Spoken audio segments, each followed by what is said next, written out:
আমার নেতা বলছে শরিয়া আইন মানি না, আমার বাপ করছে ওই নেতার দল, দাদা করছে ওই নেতার দল, আমি কেমনে ছাড়ি? আরে বেটা, আমার বাবাও যদি বলে, আমার নিজের জন্মদাতা পিতাও যদি বলে কোরআনের আইন মানি না, শরিয়া আইন মানি না, আমি বলবো তুই আমার বাবাই নয়। নৌকা নিয়ে রওনা করেছেন, প্লাবন শুরু হয়ে গেছে।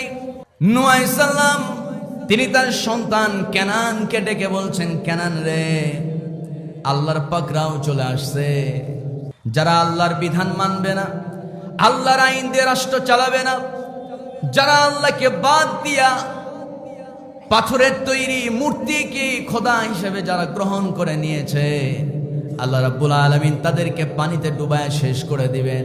ও আমার ছেলে কেনান, দয়া করে বাবারে তুমি আমার নৌকায় উঠো। আজকে নৌকাতে যারা উঠবে তারাই রেহাই পাবে, তারাই বেঁচে যাবে।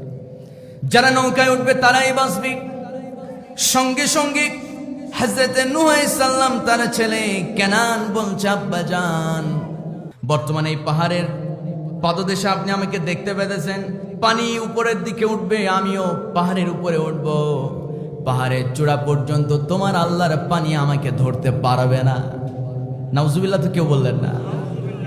ছেলে বারবার বলতেছে, বাবা তুমি খামাখা তোমার আল্লাহকে নিয়ে পড়ে আছো, অথচ তোমার আল্লাহকে তো দেখাই যায় না, তার কথাও শোনা যায় না, তারে দেখাও যায় না।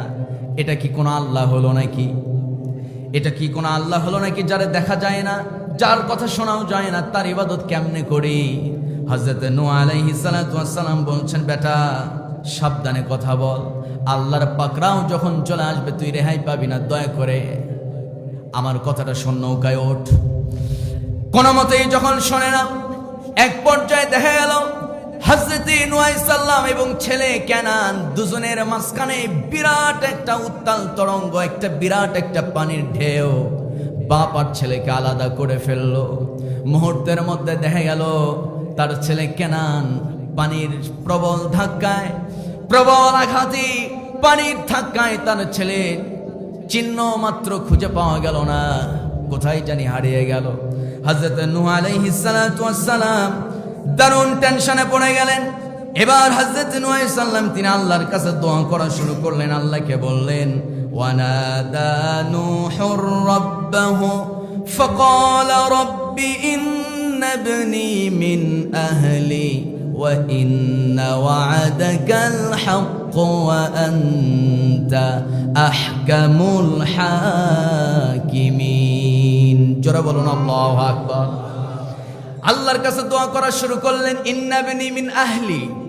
উলামায়ে কেরাম আছেন, আপনারা জানেন, তিনি আল্লাহর কাছে দোয়া করলেন, নূহুর রাব্বাহু ক্বালা রাব্বি ইন্না ইবনি মিন আহলি, আয় রব সে আমার ছেলে, সে আমার মিন আহলি, আহাল মানে পরিবার, সে আমার পরিবারেরই একজন সদস্য। রব্বুল আলামিন দয়া করে আমার ছেলেকে আপনি আযাবে গ্রেফতার করবেন না, আমার ছেলেকে আপনি মাফ করে দেন, আমার কলিজার ধন কলিজার টুকরাকে আমার কাছে ফিরায় দেন। এই কথা যেই না বলছি, সঙ্গে সঙ্গে মহান রব্বুল আলামিন নূহ আলাইহিস সালামের উপরে খেপে গেলেন, গিয়ে নূহ আলাইহিস সালামকে কড়া মেসেজ দিয়ে দিলেন।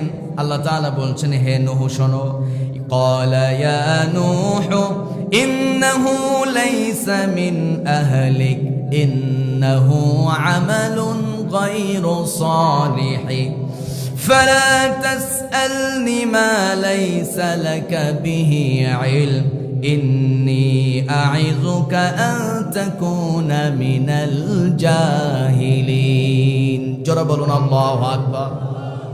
ও দুনিয়ার মানুষ, সেদিন আমাদের রব ওই নূহ পয়গম্বরকে বলেছিল, হে নূহ, যে কিনা আল্লাহর ইবাদত করে না, আল্লাহর আইন যে কিনা মানতে অস্বীকৃতি জানিয়েছে, যে কিনা স্পষ্ট তোমার মুখে বলে দিয়েছে আমি আল্লাহর আইন মানি না, তোমার আল্লাহর আইন নিয়ে তুমি পড়ে থাকো, এরকম ক্লিয়ার কাট জবাব যেই লোকটা দিল, হে নূহ তুমি তাকে কখনোই ইন্নাহু লাইসা মিন আহলিক, ইন্নাহু লাইসা মিন আহলিক, তাকে তুমি তোমার পরিবারের সদস্য মনে করবা, কিন্তু আমার কথা হলো যে ইমানদার তার পরিবারের একজন সদস্য বলবে আমি আল্লাহর আইন মানি না, আমি আল্লাহ বললাম, সে ইমানদারের পরিবারের সদস্য হতে পারে না।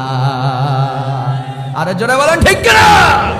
আমার বন্ধুগণ, আমার ভাইয়েরা, নূহ আলাইহিস সালামকে আল্লাহ লাস্ট বলে দিলেন, হে নূহ, তোমার কাছে লাস্ট ওয়ার্নিং, ইন্নী আইযুকা আন তাকুনা মিনাল জাহিলিন। সুতরাং তুমি নিজের জ্ঞান, নিজের বিবেককে তুমি নষ্ট করে ফেলো না। জাহেলদের মতো তুমি তোমার রবের কাছে দোয়া করো না।